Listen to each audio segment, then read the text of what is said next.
Hey everyone, welcome back to my channel Simply Easy. My name is Priya और आज हम लोग करने वाले हैं क्लास 10 की फुटप्रिंट्स विदाउट फीट का चैप्टर नंबर 9 जिसका नाम है भोली। उसके हम लोग अभी कुछ एमसीक्यूज करने वाले हैं।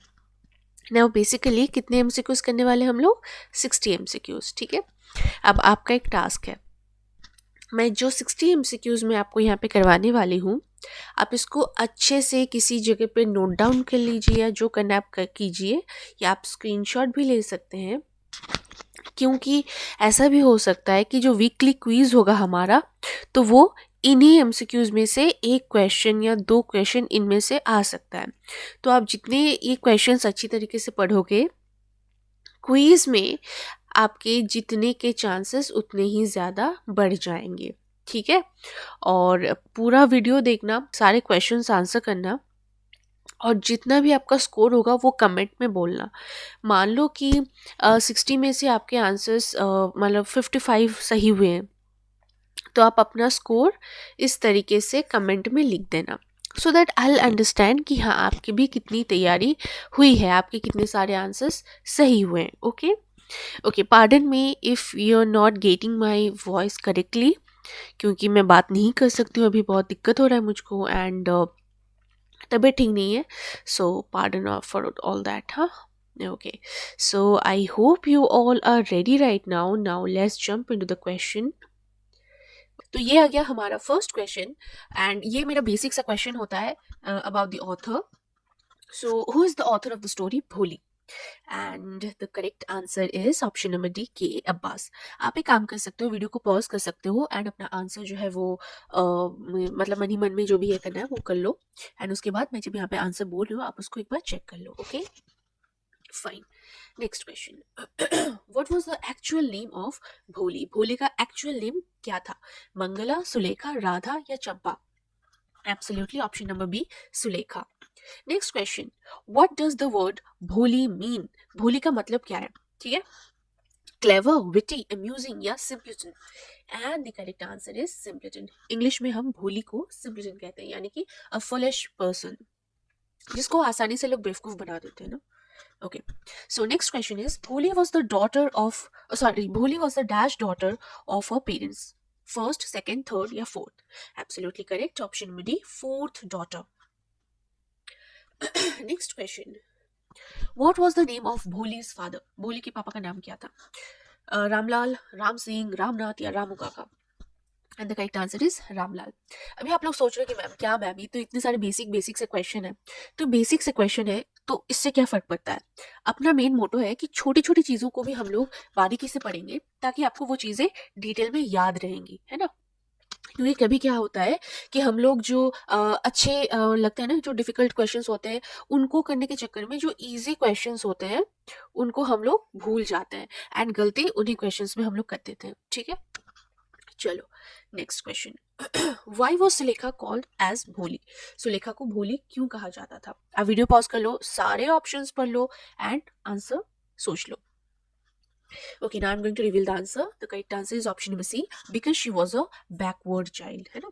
वो थोड़ी बैकवर्ड चाइल्ड थी, एंड इसके वजह से उसको भोली कहा जाता था। नेक्स्ट, एट वॉट एज भोली had fallen of the caught on her head? तो वो जो होता है ना खटिया से, वो कब गिर गई थी सर के बल, वो बताना है आपको, कितने एज में। इस वाले क्वेश्चन में बहुत सारे बच्चे गलती कर देते हैं, तो इसका करेक्ट आंसर होगा जब वो 10 महीने की थी। ठीक है, 10 महीने की। Next question, at what age she had an attack of small pox? Small pox कब हुआ था उसको? कितने साल की थी तब हुआ था उसको? जब वो 2 साल की थी। Okay, when she was 2 years old. Next, little Sulekha could not speak till she was dash years old. तो वो कब तक मतलब बात करने में उसको दिक्कत होती थी? कितने साल तक? 5 साल तक। तो ध्यान से क्रोनोलॉजी समझो। हाँ, जब 10 months की थी, ठीक है, तो वो कॉट से गिर गई थी। ठीक है, उसके बाद जब वो 2 साल की हुई, तब क्या हुआ, उसको पॉक्स अटैक हुआ। ठीक है, और फिर जब वो 5 साल, मतलब 5 साल तक वो सही से बात नहीं कर सकती थी। वो सही से क्या, वो बातें नहीं कर सकती थी। फिर 5 साल के बाद धीरे धीरे बात करना उसने शुरू किया था। Next, who use to make fun of her and mimicked her? And the correct answer is option number C, the other children, the other children of the village. ठीक है. Next, Bholi's father was a dash. ये तुम कोई गलती नहीं कर सकता है, right. Option number B, village numberdar. ठीक है. नंबरदार का मतलब क्या है? जो रेवेन्यू वगैरह जो कलेक्ट करते हैं. Next, how many siblings did भोली हैव. भोली के कितने भाई बहन थे? सिबलिंग्स कितने थे? And the correct answer is 6. अब आप बोलोगे कि अरे ये कैसे हुआ, 6 कैसे, 7? हाँ, भोले को मिला के 7, बट भोले के कितने भाई बहन थे? तो वो था 6. ठीक है.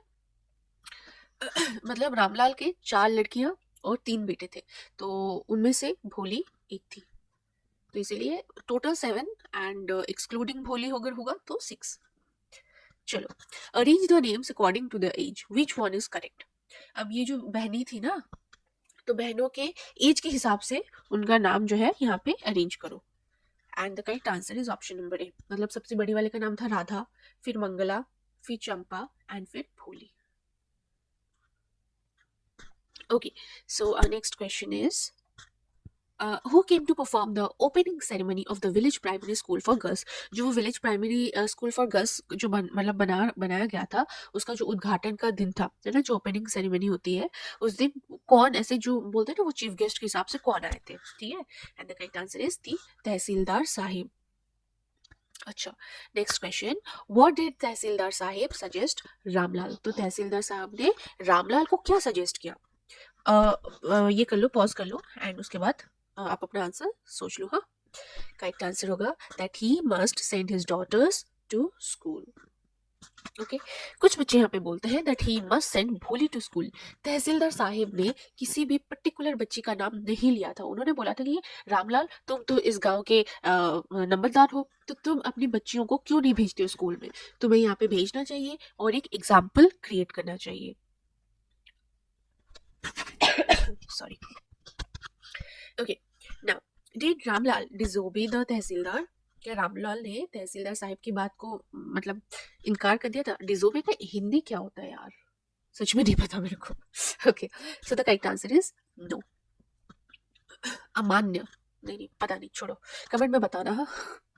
Okay, next question, whom did Ramlal send to the primary school for girls. And the correct answer is Bholi. चलो, अच्छा हुआ लास्ट में भोली का ही अच्छा हुआ. Okay, how did Bholi's mother react when Ramlal told her about the tehsildar's suggestion. Bholi की मम्मी का रिएक्शन क्या था जब रामलाल ने तहसीलदार साहिब का सजेशन सुनाया उनको? She became furious. ठीक है, मतलब बहुत ज्यादा वो गुस्सा हो गई. कैसी माँ है यार, कसम से. Okay, now, how did Bholi react when her father was taking her to school for the first time? जब उसके पापा उसको पहली बार स्कूल लेके जा रहे थे, तो भोली का रिएक्शन कैसा था? Option D, she became frightened and shouted in terror. बहुत डर गई थी बेचारी. Okay, next question, what did she remember when she was being taken to school? And the correct answer is option number A, how their old cow Lakshmi was turned out of the house and sold. ये तो देखो हमारे India में नियम है, जब गाय बूढ़ी हो जाती है तो इसको घर से निकाल देते हैं और उसको बेच देते हैं. तो उसको भी, भोली को भी ऐसा लग रहा था कि शायद उनका जो पुरानी जो गाय थी, लक्ष्मी को जिस तरीके से उसके पापा ने बेच दिया था, शायद उसको भी घर से लेके जा रहे हैं ताकि उसको बेच सके. Okay, so our next question is, which of the following is or are true. ठीक है, आप सारे sentences पढ़ लो और उसके बाद decide that which one of the following is or are true. Okay, and the correct answer is option number D, all of the above. I mean A, B and C तीनों के तीनों ही सही है. कि मतलब देखो, new clothes had never been made for भोली. उसकी दीदियों से या जो बहनों से जो उसको कपड़ा मिलता था वो वही पहनती थी, उसके लिए नया कपड़ा नहीं आता था, because she was a backward child. तो उसके मम्मी पापा उसको केयर नहीं करते थे. No one care to mend और वॉश हर क्लोथ्स. बट उस दिन जब उसको स्कूल लेके जाया गया था ना, उस दिन उसको मतलब साफ सुथरा कर दिया गया था, एकदम उसको नहलाया गया था, उसके बाल साफ कर दिए गए थे, उसको ग्रूमिंग वगैरह सब किया गया था. And the old dresses of her sisters were passed on to her. ये तो मैंने पहले ही बोला. So option number D is the correct one. Next question, when did Bholi begin to believe that she was being taken to a better place than her home? And the correct answer is all of the above. जब उसको नहलाया गया, when oil was rubbed into her dry matted hair, when she got a clean dress to wear, तब उसको लगा कि नहीं, शायद उसको किसी अच्छी सी जगह पे लेके जाया जा रहा है, इसीलिए तो उसको इतना केयर किया जा रहा है उसका, है ना. Next question. मेरे सेशंस में मैं जो वर्ड मीनिंग्स होते हैं उनके क्वेश्चंस भी पूछती हूँ. सो ये भी हो सकता है जो वीकली क्विज होगा हमारा, ठीक है, तो उसमें ये मतलब इस तरीके का क्वेश्चन जो है वो आ जाए. तो क्वेश्चन आंसर्स को अच्छे से पढ़ना, ठीक है. चलो मैं इसका आंसर बता देती हूँ.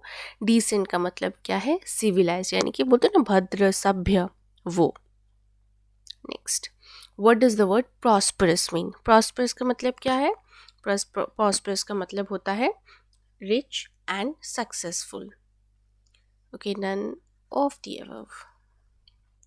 Next, whom did Bholi first meet at the school? तो सबसे पहले भोली ने स्कूल में किसके साथ मुलाकात किया? ठीक है, and the correct answer is the head mistress, not the lady teacher. Head mistress ने फिर उसको जाके उस क्लासरूम में बिठाया एंड उस क्लासरूम में उसकी वो लेडी टीचर थी. Next, left alone the poor girl looked about her with fear laden eyes. What does the word fear laden mean? अब fear laden का मतलब क्या है आपको बताना है. And the correct answer is option number C, full of fear. Okay, next, what were the school girls doing?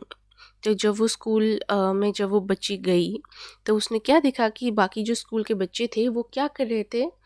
And the correct answer is option number D, all of the above. कुछ बच्चियाँ किताबें पढ़ रही थी, कुछ तो वो स्क्वाटेड position में बैठी हुई थी एंड कुछ स्लेट्स में लिख रही थी. Next, at school, Bholi was glad to find dash. And the correct answer is so many girls almost of her same age present there. तो उसको ये देख के बहुत अच्छा लगा कि स्कूल में उसको उसी की एज की, उसी की उम्र की बहुत सारी लड़कियां मिल गई. Next, what did she hope? तो उसने क्या सोचा? And the correct answer is option number B, that one of those girls might become her friend. उसको लगा कि शायद कोई तो बच्ची होगी जो उसके साथ दोस्ती करेगी.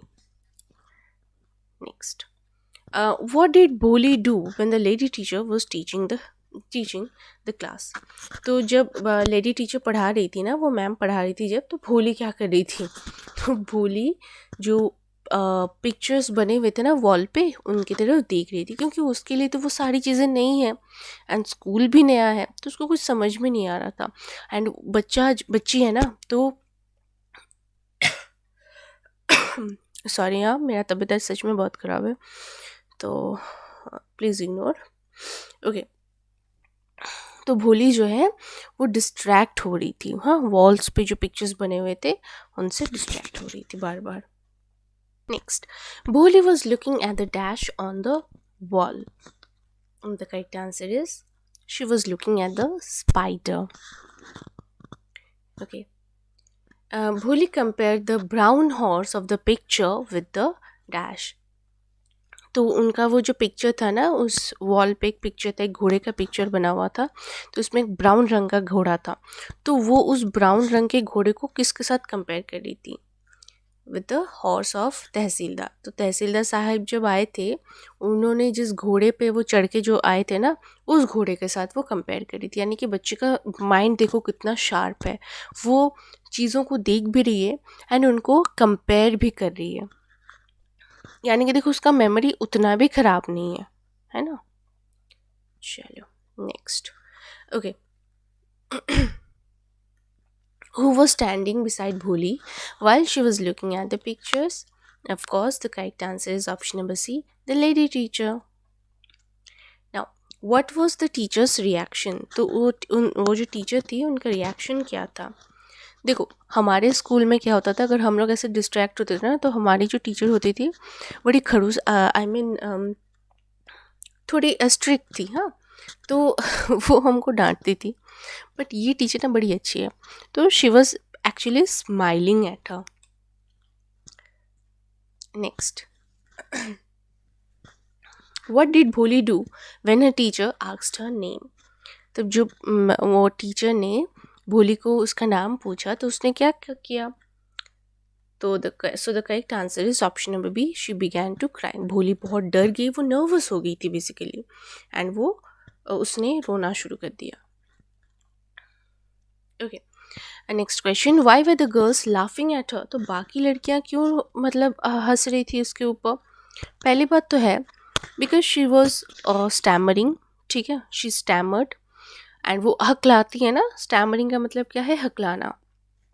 तो वो हकला रही थी because she could not tell her name, वो अपना नाम भी नहीं बोल पा रही थी, एंड ऊपर से वो रो भी रही थी. So the correct answer is option number D, all of the above.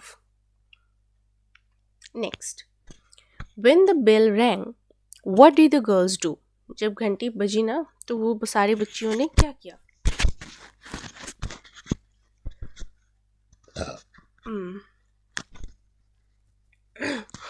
They स्करीड out of the classroom. स्करीड का मतलब क्या है?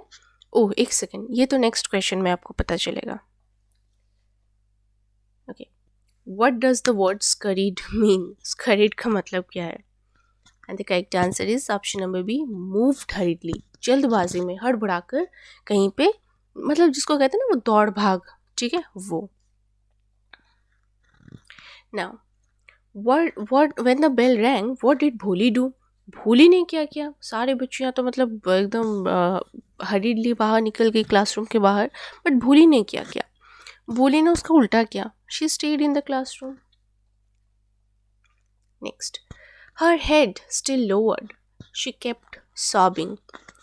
भोली, हु कॉल्ड हर? तो ये जो भोली यहाँ पे बोला गया है ना, तो ये तो देखो वो उसका सर जो है वो झुका हुआ था, और वो फिर तब भी रो रही थी, तो उसको किसी ने भोली कह के पुकारा. तो ये किसने बुलाया? Option number A, the lady teacher.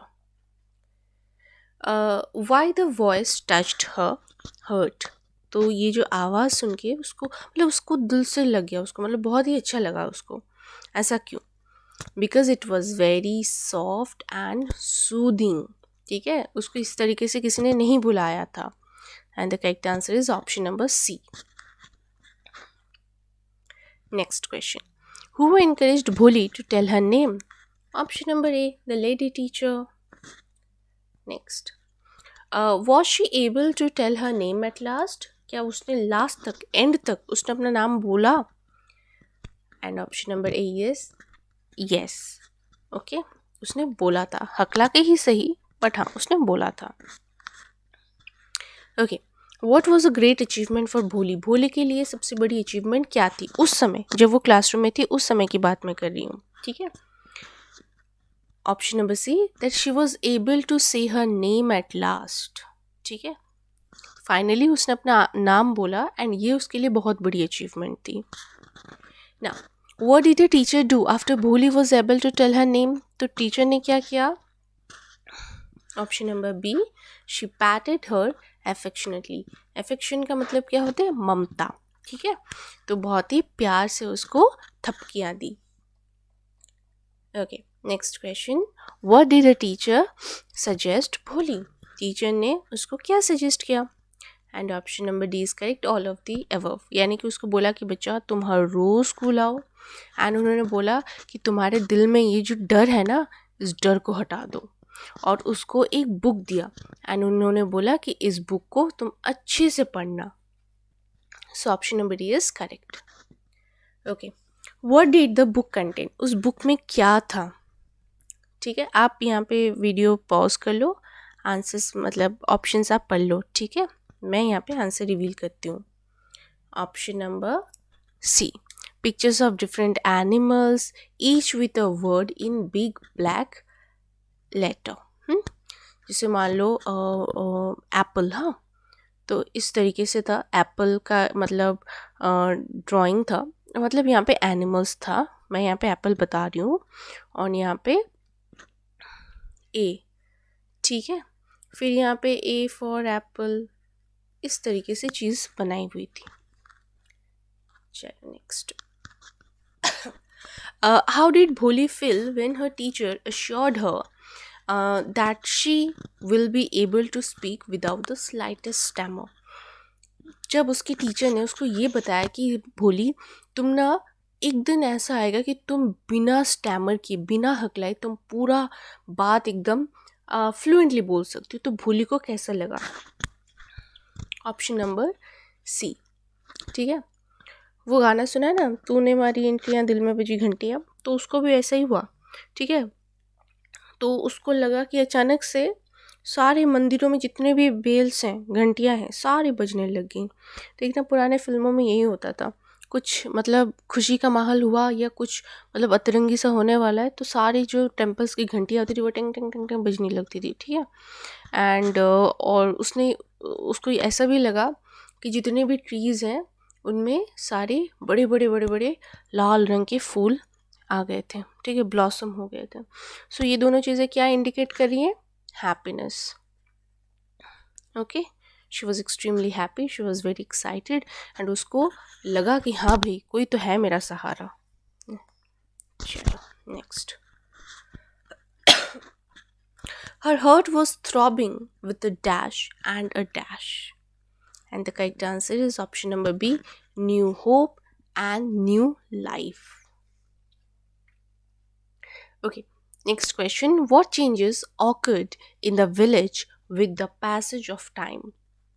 धीरे धीरे समय के साथ साथ उस गांव में क्या क्या बदलाव आती गए, क्या क्या बदलाव आए? Option number E is the correct one. मतलब ये इस तरीके का question, all of the above type का क्वेश्चन देने का मकसद यही है कि जब आप एमसीक्यूज कर रहे हो ना, तो अगर मान लो उसको सब्जेक्टिव अगर आपको दे दिया जाए ना, अगर आप ये सारे पॉइंट्स अगर सब्जेक्टिव में भी लिख दोगे, so your answer will be correct.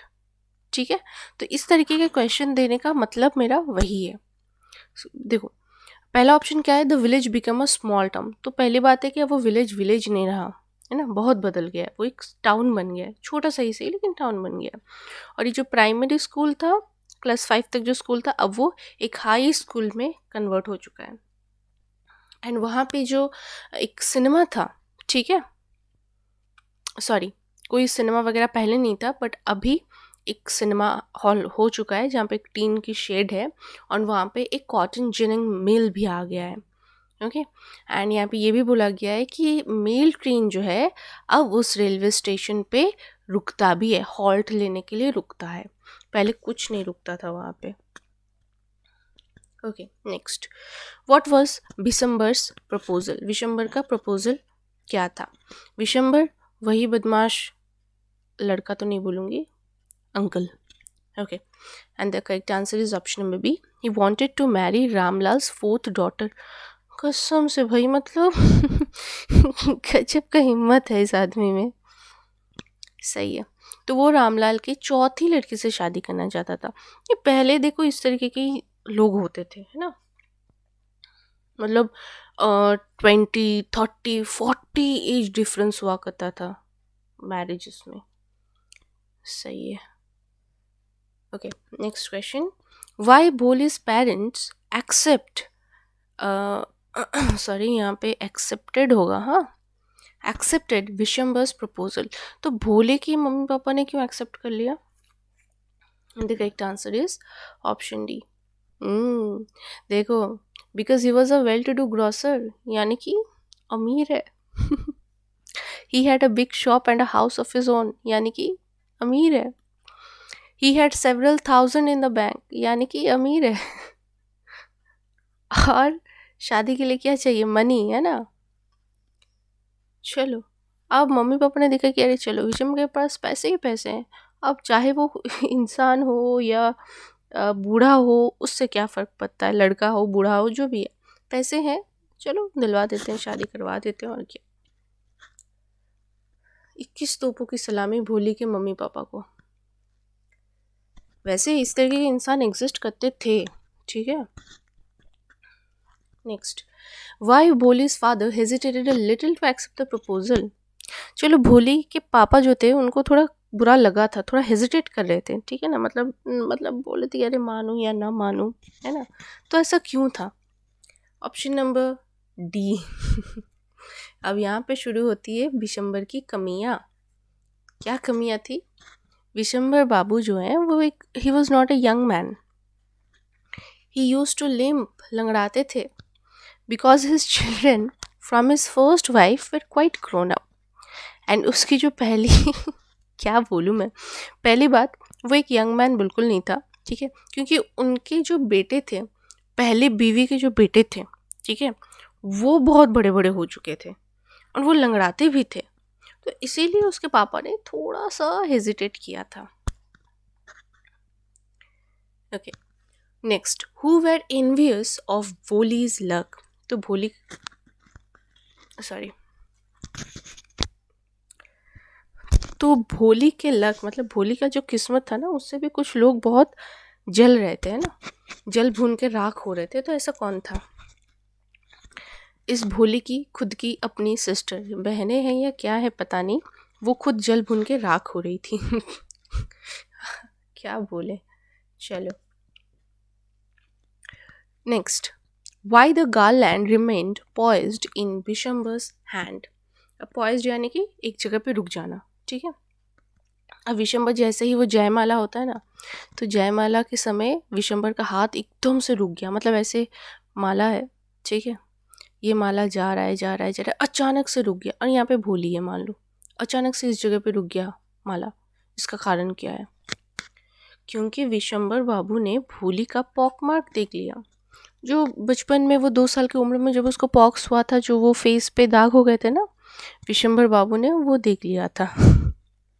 मतलब खुद में लाख बुराई हो तो भी चलेगा, लेकिन लड़की के मुंह में दाग नहीं होना चाहिए। सही है। Next, what did Vishambar do after seeing Bholi's pock marks. तो वो विशंबर ने क्या किया? ओके, एक और चीज़ यहाँ पे मैंने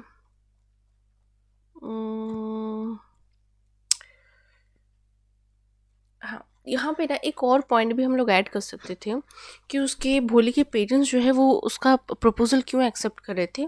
एक तो विशंबर जो है ना, वो डाउरी नहीं ले रहा था, और पहले के समय ना डाउरी का कल्चर बहुत था, तो ये डाउरी भी नहीं ले रहा था, तो इसके वजह से भोली के पेरेंट्स भी एक्सेप्ट कर रहे थे।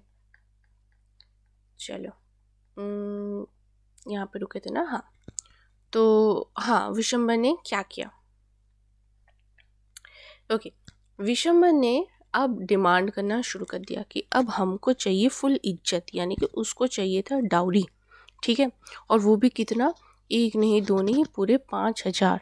और अभी के 5,000 नहीं, तो पहले के 5,000 यानी कि कुछ ज़्यादा ही हज़ार या कुछ लाख होंगे शायद, ठीक है। अब भाई देखो, इतना कैलकुलेट मैं नहीं कर सकती, माफ़ करो। नेक्स्ट, व्हाट डिड भोली do when Vishamba raised to please the garland after getting dowry। चलो, डाउरी दे दिया गया विशंबर बाबू को, पर भोली ने तब एक कांड किया। उसने क्या किया? एकदम सुनो, पूरा फिल्मी है यार। Option number A is correct, she threw the garland into the sacred fire। जो वो पवित्र, जो वो फायर थी, आग थी, ठीक है ना, उसमें उसने वो अपना garland फेंक दिया। बहुत बढ़िया। Next, Why were her father, mother, sisters, brothers, relations and neighbors startled? सारे क्यों एकदम चौंक गए? वो टाइड का ऐड देखा ना, टाइड चला जाता है, फिर ऐसे बोलते क्यों चौंक गए, तो वही सारे लोग चौंक गए थे। तो अभी क्वेश्चन पूछ रहे क्यों चौंक गए? अब ऑफ कोर्स वो लोग टाइड तो यूज़ नहीं कर रहे थे, तो कुछ दूसरा रीज़न होगा। क्या था? Option number A, because Sulekha spoke without even the slightest stammer, ठीक है। तो सुलेखा ने पहली बार उसने फ्लुएंटली बात किया, थोड़ा सा भी हेजिटेट नहीं, स्टैमर नहीं किया। याद है जब वो छोटी थी तब उसके टीचर ने कहा था कि बच्चा देखना, एक दिन तुम बात करोगी एंड तुम थोड़ा सा भी नहीं हकलाओगी, एंड वो दिन आ गया। व्हाट डिड भोली प्लेज टू डू। तो भोली ने क्या ठान लिया? ऑप्शन नंबर सी, भोली ने बोला कि देखो, अब मैं क्या करूँगी कि मेरे मम्मी पापा भी बूढ़े हो चुके हैं, अब मैं उनका ख्याल रखूँगी, और she will teach in the same school where she learned so much. तो और उसने जहाँ से इतना सब कुछ सीखा वो उसी स्कूल में अब वो पढ़ाएगी, मतलब she wants to become a teacher. ठीक है ना। चलो सही है, इसलिए option C is correct. And here comes our last question, that who is referred to as the artist and her masterpiece? And the correct answer is option number C. यहाँ पे artist कौन है? The lady teacher. ठीक है। And masterpiece कौन है? सुलेखा। क्योंकि masterpiece को किसने बनाया था? आर्टिस्ट ने। सुलेखा को, भोली से सुलेखा किसने बनाया? लेडी टीचर ने। यानी कि शी वॉज जस्ट अ भोली, जस्ट अ भोली। वाह क्या बात है, शी वॉज जस्ट भोली बिफोर, बट उसके बाद लेडी टीचर की एंट्री हुई। ठीक है। उसके बाद भोली बन गई Sulekha. Kudos to the lady teacher, she has done a wonderful job. So अब इसी के साथ हमारे सारे आंसर्स ख़त्म हो गए, सारे क्वेश्चंस भी ख़त्म हो गए, आंसर्स ख़त्म हो गए, मतलब क्वेश्चंस ख़त्म हो गए। And thank you so much for watching. And अगर वीडियो अच्छा लगे कि वही करना, वही लाइक करना, शेयर कर देना और सब्सक्राइब करना अगर नहीं किए हो तो, और अगर किए हो तो और क्या ही बोलना। चलो बाय बाय, मिलते हैं हमारे नेक्स्ट वीडियो में।